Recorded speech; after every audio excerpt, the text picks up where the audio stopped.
Welcome to On Your Own Terms. I'm Patty Talbot, and this is the place where we learn together what it takes to change the world on our own terms and in our own special way.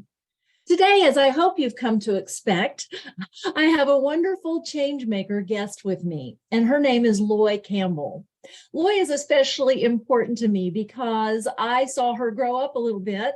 I knew her first as a little girl, the same age as my youngest son, John. And it was fun seeing who she was as a young person through her teens. And then I didn't get to see her for years. And lo and behold, come to find out as a grown-up, she is doing quite amazing change-making work in the world. I'll let you learn about her work through my interview with her as she shares her own unique homegrown solutions for a patchwork world. What I want you to be on the lookout for is all the different ways in her work life as well as in her personal life and the way that she uses her time. She is showing up in a big way to make things better for people at different stages of life and across her rich patchwork of experience. Being raised here in our small college town of Blacksburg, where our diversity was more international diversity, she, as an adult, has learned a lot more about issues like racial terror. And she's using her new knowledge to show up in a big way, to be a voice for change. I welcome Loy today to tell you about her professional work and her developing business, as well as the way she uses her personal time to show up to be a voice for change and what is right in the world. This is Loy Campbell.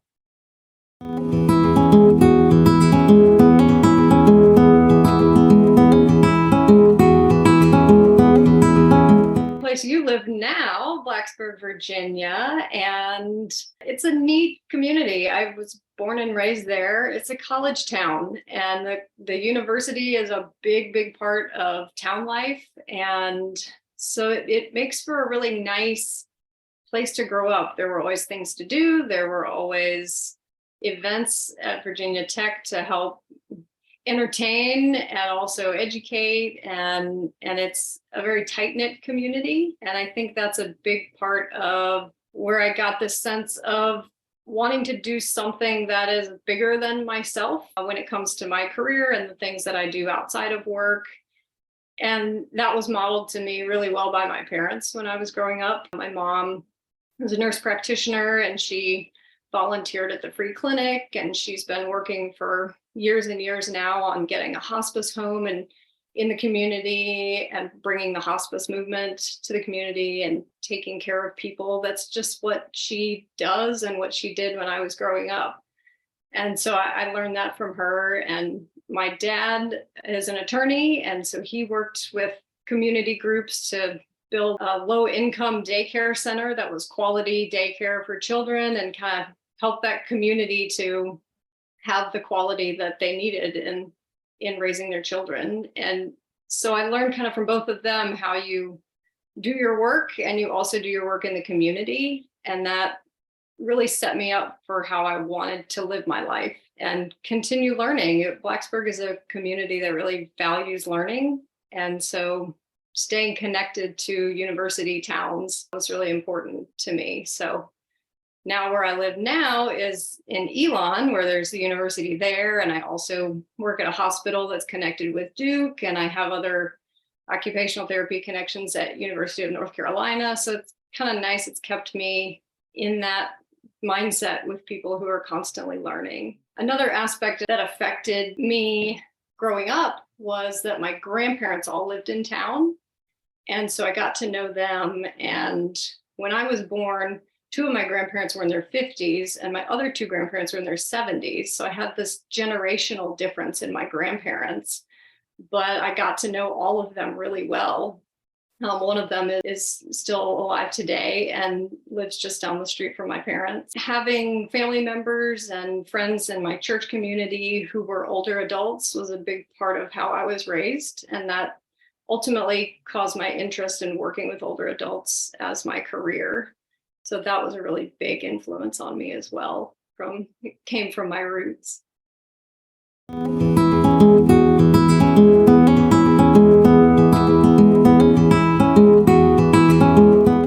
I've noticed I get, the more aware I am of all the problems in the world.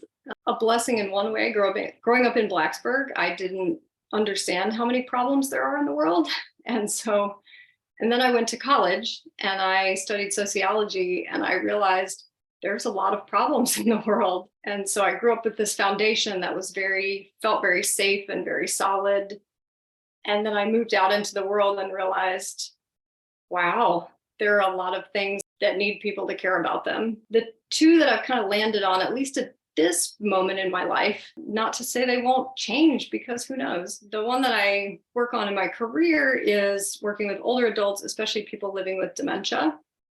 And so how can we support family caregivers and care partners as they are helping people with dementia to live their lives in the best quality that they can, and continue to engage in their daily activities that they enjoy and that bring meaning to their lives. And so I do that through consulting. I also work in the hospital. And so that's a whole nother environment where I can work with people with dementia and all kinds of other conditions to try to improve quality of life there.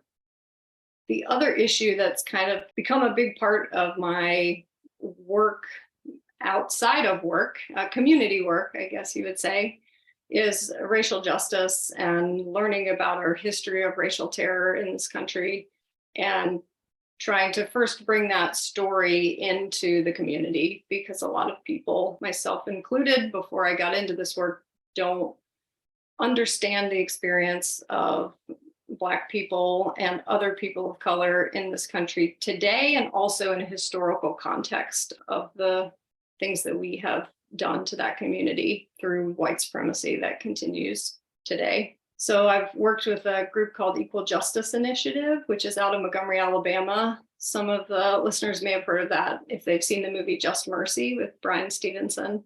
Michael B. Jordan plays Bryan Stevenson. And his work is incredible. But one of the things that they're doing, besides working with people who are unjustly incarcerated, is that they're helping community groups called community remembrance coalitions to bring about this history that is in their community of racial terror. So that includes lynching and other forms of killing of people of color in the community. And so it's the belief that we won't ever change and heal from our history if we don't talk about it. They have some structured projects for communities to help bring about that history. And so I'm a part of a coalition of folks in the community where I live now, Alamance County, North Carolina, where we're helping to bring that education to the community. And so I kind of see both of these two focuses, both my work in dementia care and my work in the racial justice community, as very different, but kind of interlinked. They're both populations that are often ignored by people who aren't a part of them. And they're seen as problems that are not actually affecting groups that are not a part of them. But we know when we do this work that racial injustice actually affects all of us, and it makes our country not as good of a place as it could be. And in the same way, ignoring people who have disabilities, be it dementia or some other kinds of disabilities, makes this place not as great of a country as it could be. And so it's our job as people who are outside of those communities to try to make that better. Because if we can do that, then our communities on a small scale will be better, and our country as a whole will be better. So those are the two things that I really spend a lot of my time on these days. But there's so many other issues that we have. Maybe someday I'll shift and do something different, but that's what I'm working on these days. Yeah. Racial justice work kind of fell into my lap. I had a friend who was actually one of the pastors at one of the local churches who said, let's go to this group. And I don't know anything about racial injustice. But she was a friend and she was telling me to come. And so we went to the group, and it was really neat. I got to meet a lot of people there. And then I actually read a book. It's a lovely book. It's a really incredible piece of work called The Warmth of Other Suns. It's by Isabel Wilkerson. She recently wrote a book called Caste that has gotten quite a bit of press. It's a book about several people, three different people who are leaving the South during what was called the Great Migration, which is where a lot of Black people left the South from about the 20s to the 60s to escape Jim Crow terror. And most of these people were leaving because if they didn't, they would be lynched. And so they were fleeing for their lives. So you had about 6 million people leaving the South. And so this book tells the story of a few of them. And a friend had put this book in my hands, and I was like, oh, this is great. Okay, I'll read it because a friend wanted me to read it.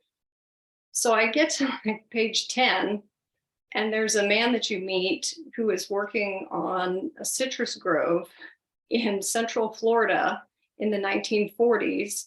And the citrus grove owners are about to sick a bunch of people on him because he's trying to organize for workers' rights, for Black workers' rights. And the book was kind of a gut punch to me because some of my ancestors were citrus grove owners in this same town in Central Florida in the 1940s. And all of a sudden I'm like, oh no, these are my people who are a part of this system. Now, whether my family members, my ancestors were that terrible or not, I don't know. But they're still a part of the same system that is causing this kind of strife. And so for me, that really drove it home. I'm like, I have to be a part of this because my ancestors and all of the generational wealth that has come to me is a part of this problem. And so that kind of helped me to connect to what the problem is and how all of us as white people are part of the system that we're in.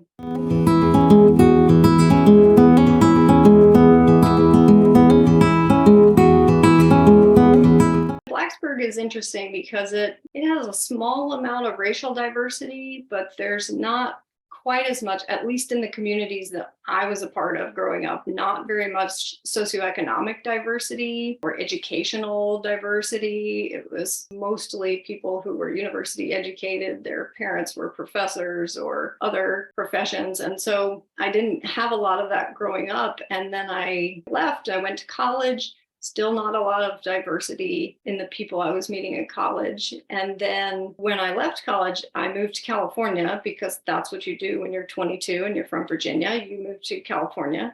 So I did that. It was great. It was lovely. I spent about 5 years out there. But my first encounter with actual diversity was working at an assisted living because a lot of the care staff there that were my coworkers were islanders. And so from Tonga and Samoa, the Philippines. And so that was a great experience for me to be able to be among people who were racially and ethnically diverse and really work with them day in, day out. And then after I moved to North Carolina, a lot of my work is at the hospital. And so, of course, North Carolina, Central North Carolina, there's a lot more racial diversity at the hospital. Unfortunately, not as much in the therapy department as I wish there was, but definitely among the nursing staff and a lot among our patients as well. And that's where you start seeing some of that racial injustice happening there. You know, our people of color are a bigger population of our patients than they are of the actual population. So you see some of that injustice occurring when you look at our healthcare system and how certain populations are not thriving as much as they should be in the healthcare setting because of the injustice that we have there. So that's been a really neat experience for me to get to know more of a racial and ethnically diverse group of people. And also socioeconomically, everyone comes to the hospital. So I meet people who are experiencing homelessness. I meet people who are experiencing addiction. I meet people who are experiencing losses of their limbs and paralysis, and you name it, any other issue. I'm meeting those people and I'm working with them literally hands-on because they're my patients. And that's been a wonderful experience because that's not something that I got to experience growing up. And so it's made my life a lot richer by being able to see a diversity of people in all the ways that people can be diverse, because hospitals just bring that out. And it's helped me in my work with people living with dementia too, to get to see how rich and different people's lives can be in the earlier parts of their lives, and then how that affects them later in life, and understanding with people with dementia, even if they can't speak for themselves, then I can try to imagine and talk to their family members and try to be more understanding about what their life might have been like. And I think before I worked at the hospital, I really wasn't able to imagine that because I had never met people without health insurance. I had never met people without a home. I didn't really know people who are in some of these difficult situations that a lot of Americans find themselves in. And I had never met people who are undocumented, realizing that they are human beings and they're not people that are presented on the news, right? And so it's made my experience a lot richer to be able to know those people as people rather than how they're presented in the world in other ways.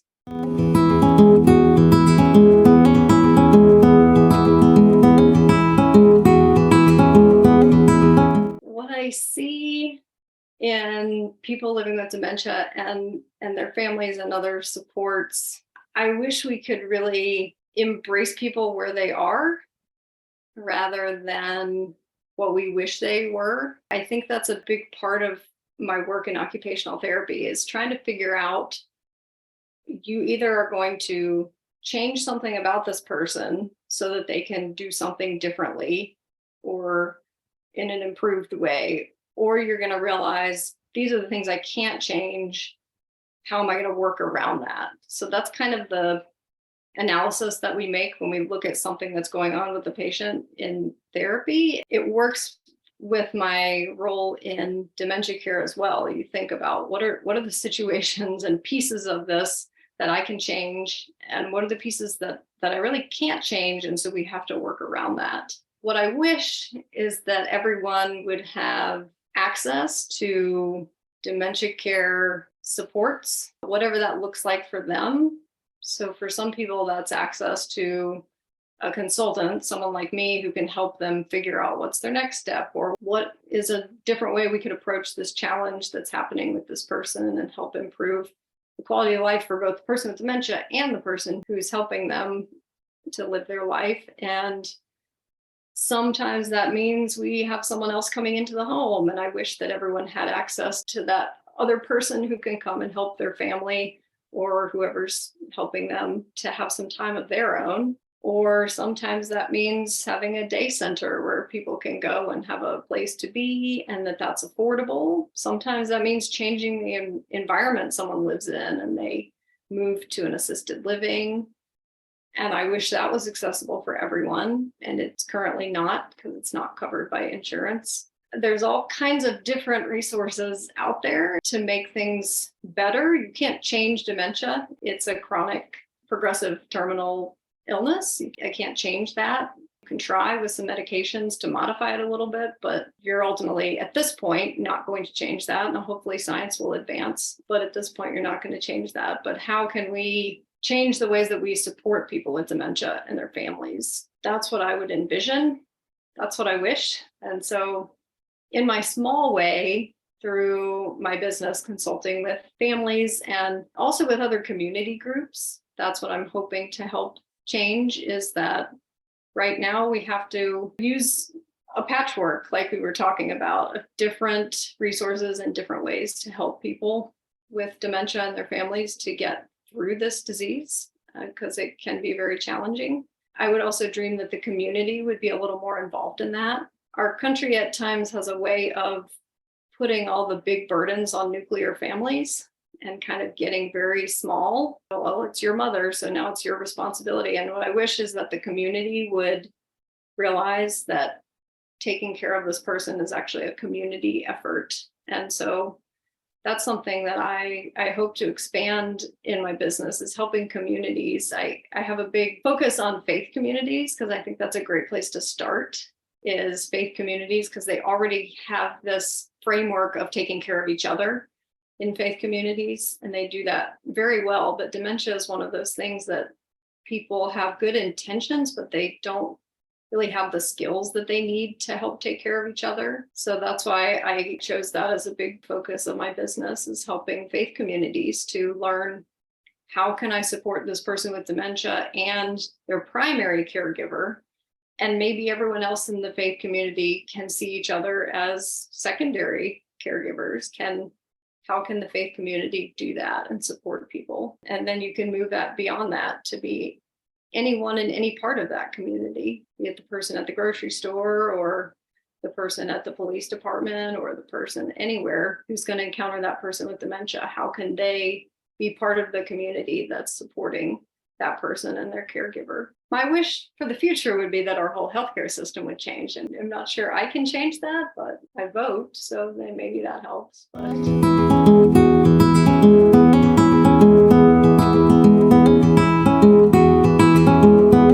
Brian Stevenson from the Equal Justice Initiative. I love so many things about him. He is incredibly brave. He is incredibly inspiring in the way that he is able to speak to people and explain difficult and hard situations in a way that's understandable and meaningful.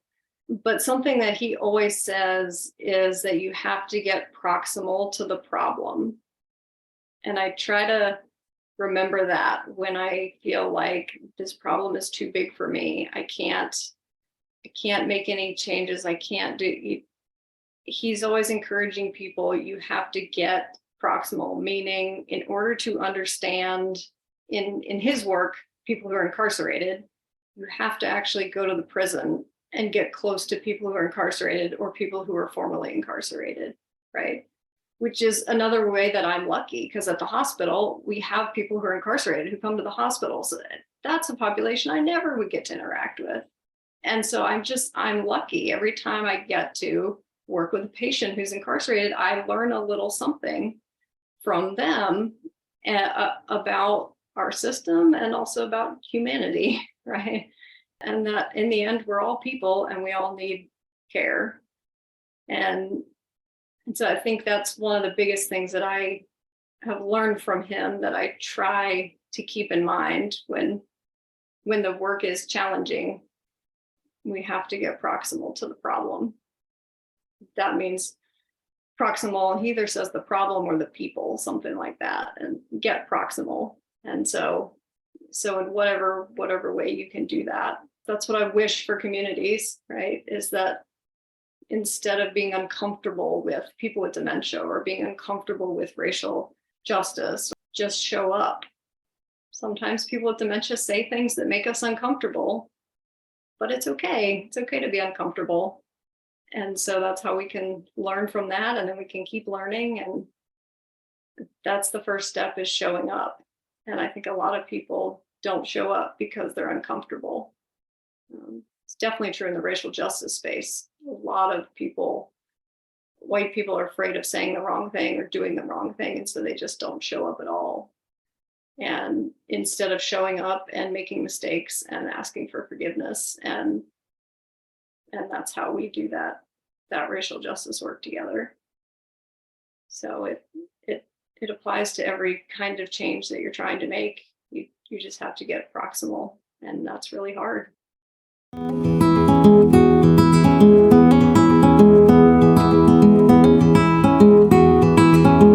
The best way to get in touch with me is through my website. So it's campbellcareconsultants.com. And there's a contact me part, or if you want to make an appointment, there's a book an appointment part. And there's also a pop-up that'll come on the website where you can sign up for my newsletter, which is every couple of months, not terribly often, but just kind of an update about things that I'm working on, or any resources or articles or things of interest that have crossed my path in the last couple of months.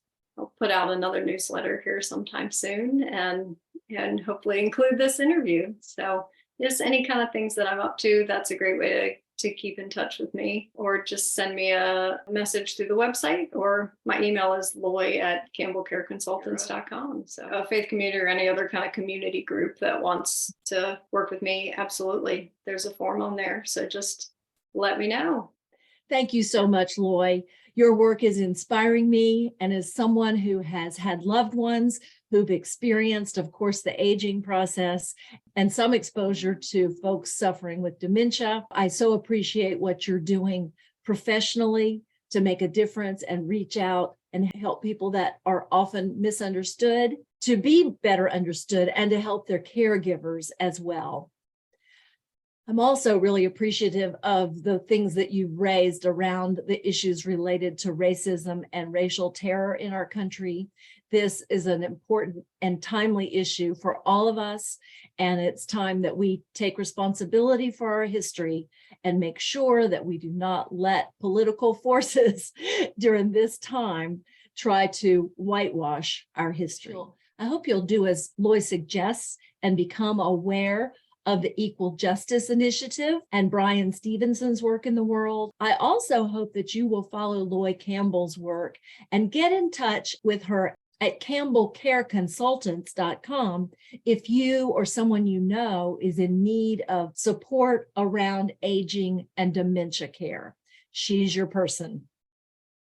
I hope you'll also follow my work at blueroadseducation.org. I am the founder of Changemaker U, YOU, short for Changemaker University, because you can be a changemaker too. It's not automatic. We're not changemakers just by living and breathing and walking around. We have to do it on purpose. We have to do it with purpose. And that's why you may have noticed that last week, as I signed off, I added a little something extra to my closing blessing. Because a couple of weeks ago, at the end of our show, some of us were having a conversation around powerful numbers and how often it's more powerful, more meaningful, somehow just seems right, and more alignment when we work in 3s and 5s and 7s instead of even numbers. And it brought me to the realization that something I've been chewing on for quite some time, because I've shared with you my Changemaker framework around beingness, doingness, connectedness, and reflectiveness, those homegrown solutions for a patchwork world, right? But I'm also aware that there's a fifth ness in my model, and that ness is the overarching consciousness, because we are all being things and doing things and connecting in our ways. Some of us are more reflective than others, but it's only when we're intentionally reflective and conscious of our decisions and our work in the world and the potential for the difference we can make that we really become change makers. So next week, we will feature another powerful woman making the world better on her own terms. And in the meantime, may you be grounded in your beingness, guided in your doingness, generous in your connectedness, and inspired in your reflectiveness, so you can consciously change the world on your own terms. I'm Patty Talbot. I'm always learning, and I know you are too.